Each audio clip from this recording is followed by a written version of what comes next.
नमस्कार मंडळी. तर कमळी या मालिकेच्या पुढील काही भागांमध्ये आपल्याला जबरदस्त असा ट्विस्ट बघायला मिळणार आहे. तर मित्रांनो, फ्रेशर्स पार्टीमध्ये कमळी असा काही तिचा जलवा दाखवणार आहे मुळे सगळे थक्क होणार आहे आणि अनिकाला सोडून सर्वजण कमळीचंच कौतुक करणार आहे. तर हे सगळं होतं कसं, त्यासाठी तुम्हाला हा एपिसोड शेवटपर्यंत बघावा लागेल. तर मित्रांनो, अनिकाने तिच्या मैत्रिणींना सांगितलेलं असतं की काहीही करून ही कमळी परफॉर्मन्स सादर करता कामा नये आणि त्याची सगळी विल्हेवाट देखील त्यांनी लावलेली असते. कमळीच्या ज्यूसमध्ये त्यांना ती पावडर मिक्स करायची असते, परंतु ऐनवेळी सायबा तिथे आल्यामुळे काही शक्य होत नाही आणि अनिकाच्या मैत्रिणीच तो पावडर घातलेला ज्यूस पितात आणि वॉशरूमच्या वाऱ्या करतात.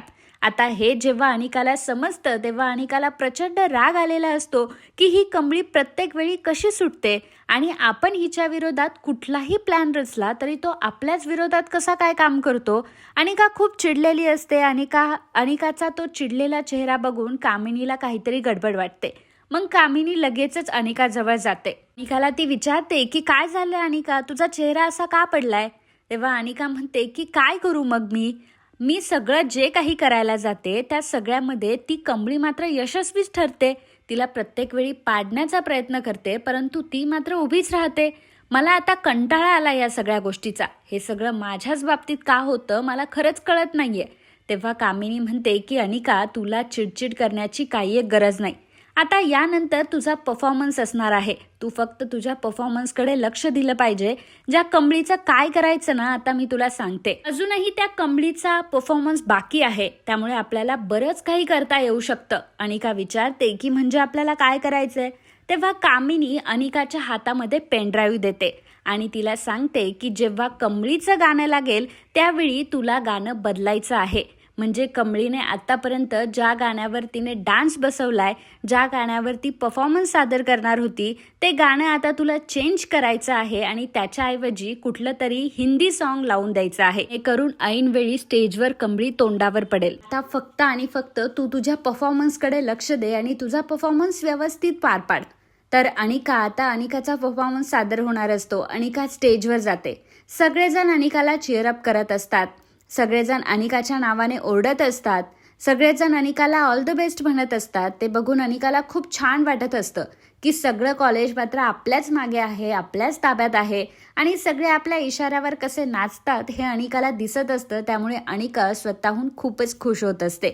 मग अनिका आता समोर येते. अनिकाने एका हिंदी गाण्यावर डान्स केलेला असतो. अनिका एका हिंदी गाण्यावर डान्स करत असते. त्यामध्ये तिने घातलेले शॉर्ट कपडे आणि तिने केलेला डान्स यामुळे तिची खूपच चर्चा होत असते. अनिका किती टॅलेंटेड आहे असं सर्वजण म्हणत असतात.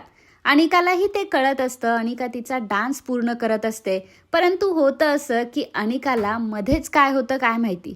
जेव्हा ती डान्स करत असते तेव्हा मात्र ऋषीच आपल्यासोबत डान्स करतोय असं तिला वाटू लागतं आणि अनिका डान्स करता करताच थांबते, कारण तिला भास होत असतात ऋषी तिच्यासोबत डान्स करतोय असं तिला वाटत असतं आणि अनिकाने स्टेजवर थांबून घेतलेलं असतं. त्यामुळे सर्वजण मोठमोठ्याने ओरडू लागतात. तेव्हा कुठेतरी अनिकाला कळतं की अरे, आपण तर आपला डान्स थांबवलाय आणि आपण डान्स करत नाही आहोत. सगळेजण आपल्यावर ओरडताय. स्टेजवर अनिकाची एकच तारंबळ उडते. काय करावं तिला कळत नाही आणि सर्वजण अनिकावर हसत असतात की अनिकाचा डान्स अजिबात चांगला झालेला नसतो. अनिकाने मध्येच डान्समध्ये थांबून घेतल्यामुळे अनिकाचा चांगलाच पोपट झालेला असतो. अनिका आता तशीच माघारी फिरते. सगळे जण अनिकावर हसत असतात. अनिकाला या सिच्युएशनचा प्रचंड राग आलेला असतो. अनिका खूप रागामध्ये असते आणि रागाने ती सगळ्यांकडे बघत असते. तर ऋषी सुद्धा तिला हसत असतो. हे बघून तिला फार वाईट वाटत असतं आणि ऋषीच्या नादामुळे अनिकाचा डान्स मात्र पूर्णपणे खराब झालेला असतो. तर आता अनिकानंतर वेळ असते ती कमळीच्या परफॉर्मन्सची. कमळी आता स्टेजवर आलेली असते. अन्नपूर्णा मॅडम कमळीचा परफॉर्मन्स बघण्यासाठी खूपच एक्सायटेड असतात. तिच्यासाठी टाळ्या वाजवत असतात. परंतु बाकीचे सर्व कॉलेजमधले मुली कमळीला चिडवत असतात आणि म्हणत असतात की ही काय करणार आहे, ही तर प्रत्येक वेळी काहीतरी जगावेगळंच करत असते आणि आज देखील काहीतरी जगावेगळं भंगारच करणार आहे ही कमळी, असं सगळेजण कमळीला म्हणत असतात आणि त्यामुळे कमळीचा कॉन्फिडन्स थोडासा लो होत असतो. परंतु अनिका तिकडनं म्हणत असते की आता कमळी, तुझं काही खरं नाही. तू एवढी कॉन्फिडन्सने आली आहे खरी, पण तुझ्या कॉन्फिडन्सची आता थोड्याच वेळात वाट लागणार आहे आणि ती वाट मी ऑलरेडी लावली आहे. कमळी सगळ्यात पहिल्यांदा स्टेजच्या पाया पडते आणि मग तिने तिच्या डान्सला सुरुवात केलेली असते. परंतु ज्यावेळी गाणं लागतं, ज्या गाण्यावर तिने प्रिपरेशन केलेलं असतं, ते गाणं न लागता भलतंच एक बॉलिवूड सॉन्ग लागलेलं असतं, जे की कमळीने कधी ऐकलेलं सुद्धा नसतं आणि त्या गाण्यावर तिला डान्स करायला लागणार म्हणून ती आता प्रचंड घाबरते आणि तिचा तोल जातो आणि ती स्टेजवरच खाली पडते. ज्यावेळी कमळी स्टेजवर खाली पडते तेव्हा सर्वजण उठून खूप हसत असतात, कमळीवर कमेंट पास करत असतात. अनिका सुद्धा मोठमोठ्याने हसत असते. अनिका म्हणत असते की माझा डान्स खराब झाला तर जाऊ दे, होऊ दे, परंतु तुझा डान्स काय मी तुला नीट कंप्लीट करू देणार नव्हतेच. आता काहीही कर, तू काय उठू शकत नाही आणि तू काय तुझा परफॉर्मन्स सादर करू शकत नाही. कमळीला फार वाईट वाटत असतं, कारण जे ते कमळीवर हसत असतं, कमळीवर कमेंट पास करत असतं. तुला तर कसला डान्स येतोय, तू तर गावावरनं आली आहे, तुम्ही डान्स कधी पाहिला सुद्धा आहे का, असे काय काय कमेंट कमळीवर पास होत असतात. कमळीला फार वाईट वाटत असतं त्या सगळ्या सिच्युएशनमध्ये. कमळीला आता रडायला येतं, कमळी रडायला लागते आणि तशीच उठून आता स्टेजच्या मागे जाणार असते. ती जेव्हा जात असते त्याच वेळी ऋषी तिथे येतो, कारण ऋषीला बरोबर कळलेलं असतं की कमळीसोबत काय झालंय ते. कमळीने ऑलरेडी त्याला सांगितलेलं असतं की ती कुठल्या गाण्यावर डान्स करणार आहे आणि अचानक वेगळंच गाणं लागल्यामुळे ऋषीची तारांबळ उडाली आहे ही गोष्ट ऋषीला समजलेली असते.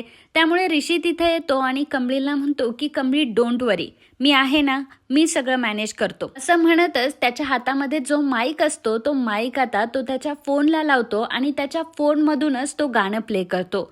तर ते गाणं असतं एक अस्सल महाराष्ट्रीयन लावणी. कमळी महाराष्ट्रीयन लावणी आता सादर करणार असते सगळ्यांसमोर आणि जेव्हा कमळी महाराष्ट्रीयन लावणी सर्वांसमोर सादर करते तेव्हा सगळ्यांची तोंडं आता बंद झालेली असतात. जे ते कमळीचा डान्स बघत असतं, कमळीची लावणी बघत असतं आणि कमळीचा तो नाच बघून सर्वजण थक्क झालेले असतात की ही मुलगी एवढाही चांगला डान्स करू शकते. ज्यावेळी कमळीचा डान्स संपतो तेव्हा सगळे मात्र उभे राहून कमळीसाठी टाळ्या वाजवत असतात आणि ते बघून कमळी खूपच खुश झालेली असते. कमळी फक्त ऋषीकडे बघत असते, कारण हे सगळं पॉसिबल झालेलं असतं ते फक्त आणि फक्त ऋषीमुळे. आणि अनिकाचा चेहरा मात्र चांगलाच पडलेला असतो. एवढे सगळे प्रयत्न करून सुद्धा अनिका पुन्हा एकदा मातीच खाते. अनिकाच्या हाती काहीही लागलेलं नसतं. जिथे अनिकाचा परफॉर्मन्स पूर्णपणे खराब झालेला असतो, जो की तिने स्वतःच केलेला असतो, आणि दुसरीकडे तिला बघायला मिळत असतं की सगळेजण उभे राहून कमळीसाठी टाळ्या वाजवत आहे, ही गोष्ट तिला अजिबात सहन होत नसते. स्टेजच्या मागे जाऊन सगळ्यात पहिल्यांदा कमळी ही ऋषीला भेटते आणि ऋषीला म्हणते की थँक्यू सो मच सर. खरंच जर आज तुम्ही नसता तर आज माझ्यासोबत काय झालं असतं माझं मलाही ठाऊक नाही. माझा कॉन्फिडन्स पूर्णपणे लो झाला होता, परंतु तुम्ही मात्र मला माझा आत्मविश्वास पुन्हा मिळवून दिला. त्यावेळी ऋषी तिला म्हणतो की कमळी, मला माहीत होतं तुझ्यासोबत काय प्रॉब्लेम झालाय. तू मला बोलली होती की तू कुठल्या गाण्यावर डान्स करणार आहे आणि अचानक जेव्हा वेगळं गाणं लागलं तेव्हा मी सुद्धा भांबावून गेलो होतो आणि मला कळलं की तुझा आत्मविश्वास कमी होण्याचं कारण काय, म्हणून मी लगेचच पुढे आलो आणि तुझ्यासाठी तुझं गाणं लावलं. कमळी ऋषीला थँक्यू म्हणत असते आणि सांगत असते की सर, खरंच तुम्ही नसता तर आज काय झालं असतं मला खरंच माहीत नाही. ऋषी म्हणतो की पण हे गाणं चेंज कसं काय झालं, ऑलरेडी CD तर दिली होती, त्यामध्ये तुझं गाणं होतं, मग अचानक ऐनवेळी हे गाणं कसं काय चेंज झालं. मला या सगळ्या गोष्टीचा शोध घेतला पाहिजे असं ऋषी म्हणतो. परंतु आता सगळ्यात महत्त्वाचं म्हणजे मला आता लवकरात लवकर कमिटीकडे जावं लागेल, कारण मला पुढचं मॅनेजमेंट करायचं आहे असं म्हणून ऋषी तिथून निघून जातो. तर कमळी मात्र ऋषीकडेच बघत असते आणि तिचा परफॉर्मन्स खूप छान झालेला असतो. सगळ्यांनी तिला उभं राहून टाळ्या वाजवलेल्या असतात, त्यामुळे कमळी खूपच खुश असते. तर मित्रांनो, आजच्या एपिसोडसाठी बस एवढंच. परंतु पुढील ट्विस्ट एपिसोडमध्ये आपण हे डिस्कस करणार आहोत की पुढची कॉम्पिटिशन जी कमळी आणि अनिकामध्ये घडणार होती त्याच्यामध्ये नक्की काय झालं आणि कमळीने कशा प्रकारे त्यावर सुद्धा तिचा विजय मिळवला आणि ऋषीची तिला कशा प्रकारे साथ मिळाली, हे सगळं आपण पुढील ट्विस्ट एपिसोडमध्ये सांगणार आहोत. जर तुम्हाला ते ऐकायचं असेल तर सगळ्यात पहिल्यांदा आपल्या चॅनलला सबस्क्राईब करून ठेवा, जेणेकरून आम्ही जेव्हा कधी व्हिडिओ अपलोड करू त्याचे नोटिफिकेशन तुम्हाला मिळतील. धन्यवाद.